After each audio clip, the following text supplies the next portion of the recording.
Hi, my name is Christian Devine and welcome to Retro Review, a safe zone for physical media. I hope you're having a wonderful Shocktober month. And as I stated in my last video, this is my favorite time of year because I get to indulge in all things horror genre. So I have a rule that I'm only allowed to watch genre films all month long. And of course I watch those films all year long, but this is the month I get to really dive deep into one of my favorite genres. And we're going to look back at an older film from 1957, one of my favorite supernatural films, maybe my favorite supernatural film of all time, I have to say. And it's a film that I grew up knowing about and seeing images of and hearing about, but I really didn't get into it and understand it until I was, much older, because it is kind of a literate horror film. And it's even got two different versions, the British release and the US release, and there's even a pre-release version. And I'm talking, of course, about 1957's masterpiece based on the short story Casting the Runes by M.R. James.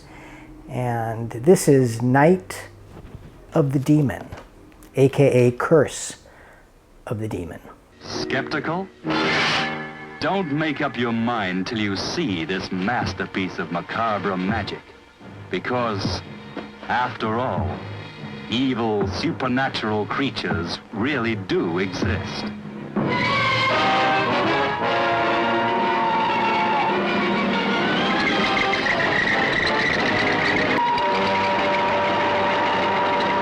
Now, as I said before, this is based on the 1911 short story Casting the Runes by M.R. James. And M.R. James was and remains basically the most famous English ghost story writer of all time, and had a big influence on writers like Stephen King and Ray Bradbury and Nigel Neal and Ramsey Campbell and many, many, many others, and has an influence to this day. Although there's not as much film media based on his work as you might imagine. And it took me a long time to get around to reading M.R. James, and it was really only through Night of the Demon, Curse of the Demon, that I came to kind of discover who he was, and I became very interested in his stories. But going to England for the first time about 10 years ago really solidified my kind of newfound love for Gothic film and literature and ambience, etc. M.R. James was a medievalist at King's College, and around Christmas time he started telling ghost stories to his students, and they started becoming popular enough that he started writing them down and then created an entire side hustle, side career as a ghost story writer. And I highly recommend, especially in this season and for Christmas, because I love the fact that in England, Christmas time is also considered a great time for ghost stories. And the best example of a Christmas ghost story is, of course, the most famous one of all time, which is Scrooge. And so there's a long tradition of these ghost stories at Christmas time. And so I highly recommend you go pick up a copy of any M.R. James book and just, start reading one. They're all the stories are wonderful. They're wonderfully creepy. They're genuinely creepy and disturbing. I promise you they are creepy and disturbing. And they're all tend to be about, an academic type who uncovers some kind of occult or supernatural or demonic force that's unexplainable, but nonetheless has a tangible presence in the tale. And these stories are really fun, and I'm surprised that they really have not made more film versions of it, although M.R. James has inspired an entire couple generations of BBC TV and radio dramas, which are wonderful.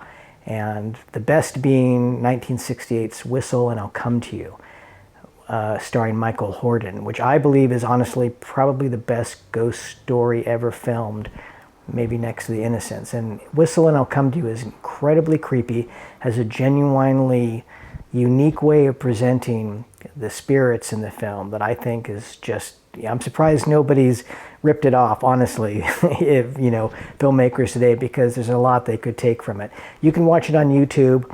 I highly recommend it, although I do have my own wonderful Blu-ray version of it.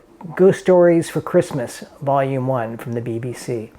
And this is a really wonderful set Blu-ray that I highly recommend you pick up. It is region B for your Blu-ray, so you have to have an all-region player, which I advise every cinephile to have an all-region player, by the way, because they're not that expensive, honestly. You can get them pretty cheap because there's so much good stuff from across the sea that you want to, be able to get, and this just makes it easier to access. Now, a little bit of backstory on the film is that it was originally screenplay was written by Charles Bennett, who was most famous for his work with Alfred Hitchcock. And he was an accomplished screenwriter, and he wanted to direct a version of Casting the Ruins. And so he wrote his own version of it called Night of the Demon, and sold the rights to a producer named Hal Bennett, who unfortunately kind of added his name to it and kicked Bennett away from the project. And Charles Bennett was very upset about this for the remainder of his life and didn't even feel like the film version, which he thought had some good qualities, but of course he wanted to direct it. So, but Bennett did one smart thing. He went to Jacques Tourneur, who was a very famous director in terms of genre material, who burst on the scene with The Cat People, produced by Val Lewton, and I Walked with the Zombie, another Val Lewton production. And Jacques Tourneur had a very interesting style of filmmaking, kind of expressionist noir. I call Night of the Demon a gothic noir, an occult noir, a supernatural noir. But he also directed one of the most famous noirs of all time with Robert Mitchum called Out of the Past. So that noir was definitely in Tourneur's blood.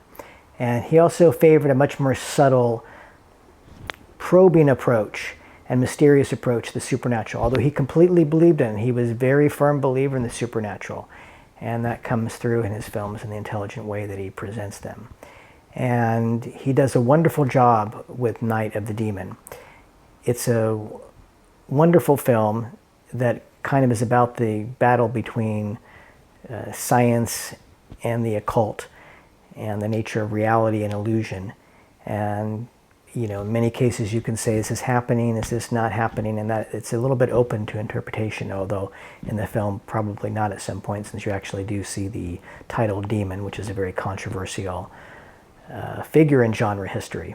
The story is basically about a debunker of the supernatural, and he comes into conflict with Dr. Julian Carswell, who is a practitioner of the occult and who has an entire cult-like following.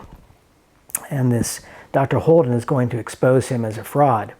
And Carswell has already taken out one of his public enemies, and he intends to do the same thing to Dr. Holden, and the film is about this battle of wills and wit and what happens at the end. Night of the Demon has a lot of style to the film. Like I said, it's definitely a supernatural noir. It has some terrific performances. Dana Andrews plays the pragmatic lead in that kind of pragmatic American 50s way. Although he's kind of a smug, arrogant jerk, he kind of sees the error of his ways through the course of the film. And the film's antagonist, Julian Carswell, is played by Neil McGuinness, who is a wonderful, wonderful actor, one of the greatest villains of maybe in movie history. He's such a great character, you would just love to see this character in other movies. He's so fantastic, and he's got a lot of style and charisma, and you like to kind of see Holden, kind of a little bit put in his place by Carswell, although Carswell is definitely using his powers for no good. Do I believe in witchcraft? What kind of witchcraft? The legendary witch that rides on the imaginary broom, the hex that tortures the thoughts of the victim, the pin stuck in the image that wastes away the mind and the body. Also imaginary. But where does imagination end and reality begin? So it's a wonderful conflict there. And the film is low budget, but it looks great, as I stated. And Ken Adam was the production designer of the film. Now, Ken Adam, you will know from his work on Stanley Kubrick's Dr. Strangelove and Barry Lyndon, and of course all the James Bond films, where he really defined the style of the James Bond films, and one of the most famous production designers in film history, one of the greatest in fact. He also designed the infamous Demon, the drawings. Now the controversy about the Demon is that Jacques Tourneur said he didn't want to show it in the film, and Dana Andrews didn't want to see it, and other people didn't want to see it, but Hal Bennett said, no, you got to put the monster in there, even though it was referenced in the script. So they added this monster in after the film was made, and Tourneur didn't direct the scenes with the demon. And for years, it's once again considered this controversial element, although Danny Perry of the famed cult film books, and I agree completely. The demon looks terrific. It's a great demon, one of the greatest demons in movie history. It just looks absolutely fantastic in close-ups.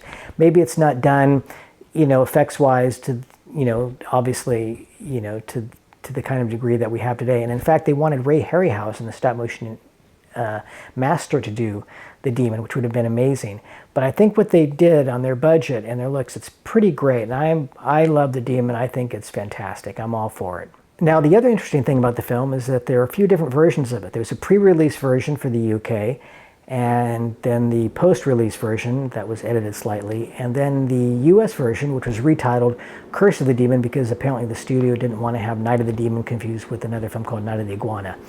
That's a definitely a distinction with the difference there.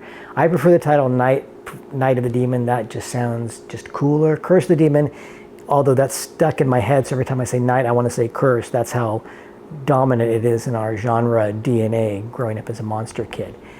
And it wasn't until the 2002 Sony DVD release that I was able to see the uncut version, which has a couple extra scenes, plays out much, all the scenes are longer and better for that, I believe. So the shorter version works fine, but the longer version, you get more Carswell, you get an entire scene that's cut out of the film and little bits and pieces that are worth watching.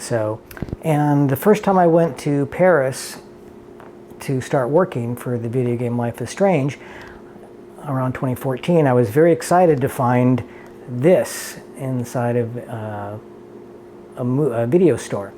And this is the Wild Side French version of Night of the Demon. And I love the cover because you would have no idea this is really a supernatural film based on the cover. It just looks like a noir film. And since the French coined the term film noir, basically, they have the right to present it however they want, but they're definitely highlighting the more noir aspect, Jacques Tourneur. And this is a wonderful release and had a restored version the first time it was restored. And they have two different cuts of the film, the US cut and the UK cut, and it also includes a wonderful book that unfortunately is in Francais, and je parle français très merde, as I like to tell the French one over there, and it gives them a chuckle and they leave me alone. But this was the best version, the best way to see it, until 2018 when Indicator, powerhouse, released this incredible box set that has 4 different cuts of the film, 2 UK cuts, 2 US cuts in different aspect ratios. And this is about as cinephilic as you can get. And so you can actually get this separate from the box set. The box set's pretty pricey. And there's 2 discs on here. And there's a ton of extras, making of documentaries, interviews, and audio commentary, and it's a buffet. And you get a wonderful book with a little more genre-oriented cover with different essays about the making of the film. And it comes with a poster, which I haven't opened and will not open because I don't need the poster.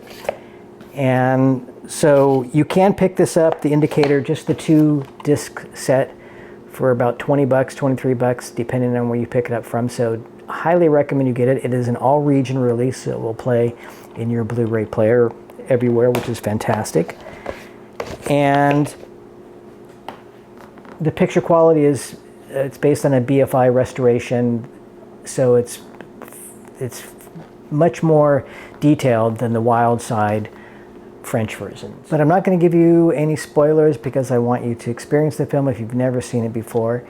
And it is streaming on various sites, so you can certainly watch a pretty good version of it pretty much on most streaming sites or YouTube right now, I imagine. Although you should definitely pick up the Blu-ray if you're as obsessed with the film as I am. And over the years, the film just seems to gain in reputation. And it's interesting that, the most notable elements of the film growing up were that demon. Even if you've never seen the film, you've seen images of this demon before. And of course, the Rocky Horror Picture Show has given Night of the Demon, an incredible lease on life because of the wonderful lyrics from science fiction double feature.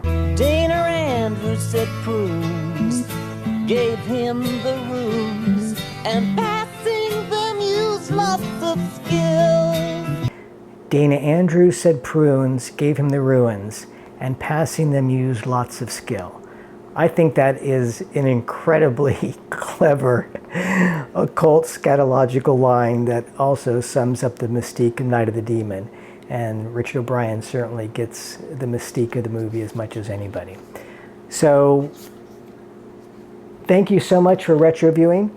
We're going to have some more Shocktober releases coming up. And I hope you get cozy in front of a fireplace with a cup of tea or coffee or Irish coffee and just wrap yourself in the occult world of M.R. James. And interestingly enough, I just picked up this card I seem to have found from Julian Carswell himself. And interesting, there seems to be some sort of message on there I can't read. I'm sure I'll get to it. I'm not sure how this ended up in my pocket, but I'm sure it's okay. I don't think Carswell means me any harm. So once again, thank you for retro viewing. Have a wonderful Shocktober, and talk soon.